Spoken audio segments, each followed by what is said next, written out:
Alright, so I was super wrong. I thought that these little things here were going to be the seeds. You see them? Try to hold it still from the wind. It's not. It's the pod right here.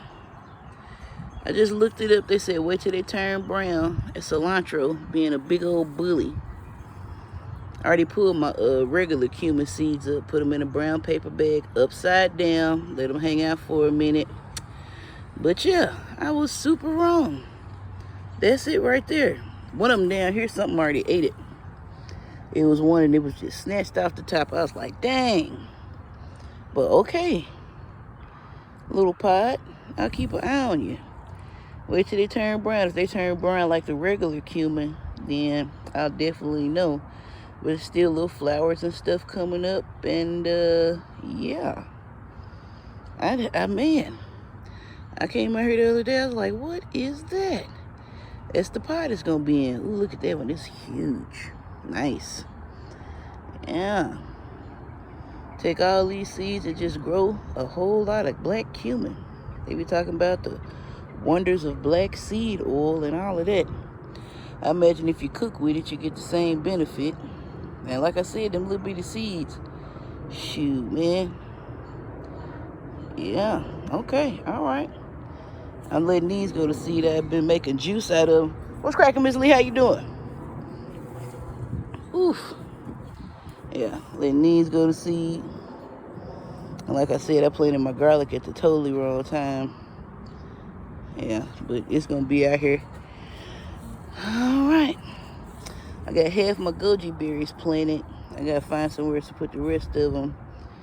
That's a little new swath of basil and some thyme. These are my little chamomile thingies. But yeah, well, when I find out what I'm doing exactly, it's gonna be on and popping. It's kale. This is what I had researched. I was like, well, I still hadn't cooked nothing with my tarragon. I had chicken breast and everything, and I was like, well, you still ain't cooked with it. But I didn't know, like, when's the best time to harvest it for it to have the best flavor and stuff. That's what it looked like down up in there. It's Swiss chard. I said kale. It's not kale. It's Swiss chard. And they all kind of leaning because we've been having some serious winds. The wind been blowing that way. But yeah, and it was like tarragon really flowers. And if it does, the seeds might be sterile or something. French tarragon, they said. I might have Russian tarragon. I don't know what kind of tarragon I got. I have to go back there and see if I still got the package, and I can look it up and see. But yeah. And also, I've been growing this sage forever, and I never even noticed. The stems are square. I saw this the other day.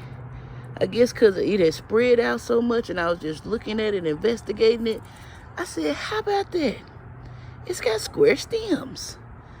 Yeah, all the flowers falling off of it now. All of these things right up in here got sage seeds in it. They probably finna march over that way, which I don't care. Because I don't care about grass.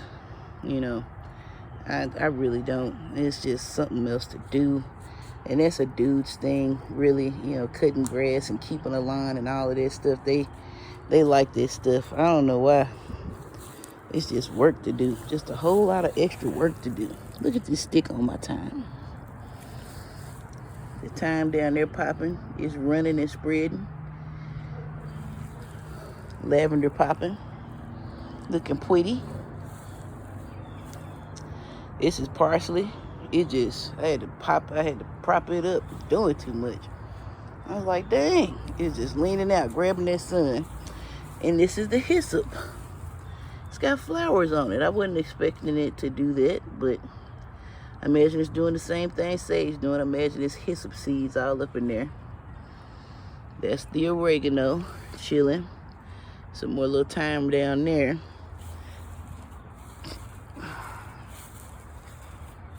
I put an apple seed in here. I don't know what it's going to do, if anything, but it's in there. First time I tried to grow a tomato plant, it was from some people I bought it off the side of the road. And it just grew like this little thin vine, and I was like, what's happening? So I half expected that to happen, but these some Roma tomatoes that I had in the house, and I was just like, well, let me just put them out here and see what they do. Jesus Christ, that's huge. Yeah, I had no idea. But yeah, we're gonna see what happened with that. Rose bush bushing out. The original plan for the boxes was to have rose bush, a gooseberry bush, and some other berry I had read about. But when I built them, I put so much work into it. I'm like, I'm putting something in the ground, if that. But my basil popping off. Hope it continue to pop off. I really, really want some basil juice badly. So they got to bounce back. That mean they had to, and now they under the shade of tomato. I didn't think about that. But yeah, these should be straight. It's asparagus. It's popping, locking, and dropping. Wind been blowing. I looked it up and I was like, is it supposed to fall over? It's like they'll get stronger, as they get established. I did just plant them this year. And you're supposed to leave them for about 2 or 3 years. And they say you can harvest them forever. So, yeah. But yeah, I'm getting into it, man. I'm trying to figure it out. For real. Trying to go over here. That's my little, one of my little pomegranate plants. I put some little $2 compost or something like that. I saw this old lady. I helped her put a bag in her cart at Home Depot one day, and I was like, well, I get a couple of them. So I put it down there. I don't know if it's like especially nutritious or anything, but I had some left over. I put that down there so the next time it rains, which will probably be shortly. Yeah, right. Babe. And I took this, it was this bush. It's not this one. This one have little pink flowers and stuff on it. Like in the springtime, and it was real pretty. So I said I ain't gonna destroy that. But it was some other little thing right here. And I cut it down because half of the limbs was brown last year. And it was coming back. But it really, it didn't serve no purpose. It served like zero purpose. And I'm like, dang, what I'm gonna do? So I spent yesterday, I was there about 5 hours, cut it down, wrestling with a bush. It was like this high. Got down there in the bottom, digging down with the shovel and stuff, man. That root, that stem, it had roots going all upside the wall. But I built this. I know it's not a permanent solution. These are my little sticks I had left over. I think that is actually sweet gum from Macayama, from the hood, from the property I grew up on. This is some of the crepe myrtle that I cut down last year, but it's all dried out. It's been outside. Try to clean up my little front porch, get rid of some of this stuff, use it, not get rid of it, but use it. And that's the little chicken wire. And this is some of the cardboard that my little treadmill came in, doubled over with some thick garden fabric over it. I know it won't last forever, but it should drain. I don't think it's going to tear up in a year or nothing like that. But I got my rosemary. I wanted to put my rosemary in the ground before it got root locked. I had it in like a little circle thingy. Pretty much the same thing as a solo pot, but it was just a reused pot that I had plants in or got plants in. And I got one little time thing right there. It was the last little holdout. So yeah, I'm going to see what that does. They told me that rosemary likes, just some bare naked soil. And this is like the mud and the clay that was in there. The tree that I actually cut up, it's all down there in the bottom.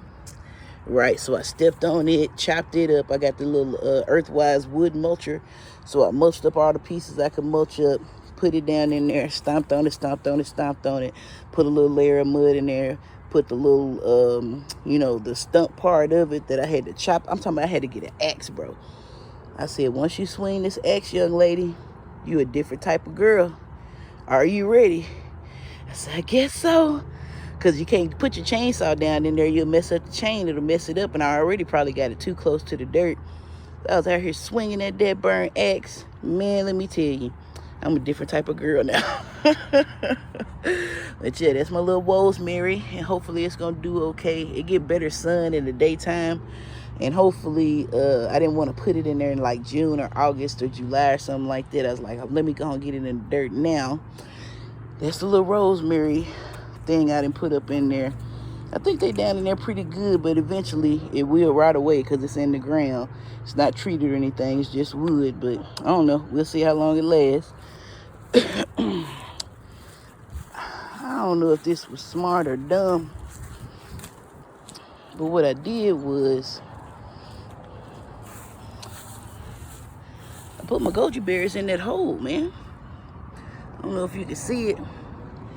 Yeah, it's already, you know, there's some down there. It was a bunch of them that you could see. I don't know if the rain covered it up or if they died or, you know, it was just a bunch. It was a bunch of them, which, you know, I just want to see, are they going to be able to survive in there? So I just, you know, sometimes just do a little experiment. But yeah, that's the, this grass, man. I'm telling you, I wouldn't mind having like just, because I think I need this much space, because there's some type of line going right here. I can't remember if it was gas or water or whatever, but this is about as close to the sidewalk as I can get. But I would not mind just rows of garden beds and then just like some decorative rocks or something in between the rows. Care nothing about grass at all. It's just, I just cut this grass like last weekend or the weekend before, and now it's time to cut it again. This is crazy. I don't know why people like grass. It baffles me. But whatever. But I got my thyme in there in a brown paper bag. Probably gonna leave it in there for about a week or so. Shake it up, shake it up, shake it up. All of them pointing down. So by the time I get through shaking it for a week, everything should be loose. I should just be able to carefully take it out. Probably use one of the little white covers I had to cover everything up with. And yeah, just keep on learning how to grow stuff, man. Now there's the parsley. I need to find the curly parsley. But you know, parsley is good. This is the purslane. Looks a lot different than the purslane I saw on the foraging videos because it just be growing in the cracks of rocks. Given the opportunity, purslane will grow. Some type of succulent, very cold when you touch it. Super, super soft, like you could rip it or something. I don't know if it's supposed to be growing right now or not, or if it's gonna go to seed. If it does, I just collect the seeds because like I said, I probably planted stuff way outside of the time I was supposed to plant it. Cilantro, bully and everything. It's got little flowers and stuff on it. So it's finna go to seed. I can go see what that do. Yeah. I mean, they all cool, but I'm telling you, this purslane is like cool to the touch. But yeah, learn how to do this stuff and actually start growing some vegetables, hopefully, around this time next year. I know I like zucchini, I like squash. Definitely had onions, garlic, zucchini, squash, herbs, seasoning. I know the beet leaves actually tasted salty. Like you'd be wondering like where you gonna get your stuff from. I mean, we probably had enough salt to last a lifetime. We would not have any salt deficiencies. But yeah, let's try to have stuff around, and then that way, like if I don't feel like going to the store, or maybe to keep from going to the store all the time, just go out in your garden and pick you some stuff. Get your little vittles on. You know exactly where it came from. You grew it. I think that'll be cool. Yeah, they all up in there doing their thing. Yeah, look at this. It's a big cluster. I don't know if they're supposed to grow like that or if that's how they usually do. But this is a wild rose bush. It's huge, man. It is bushing out. But hey, it is what it is. Later.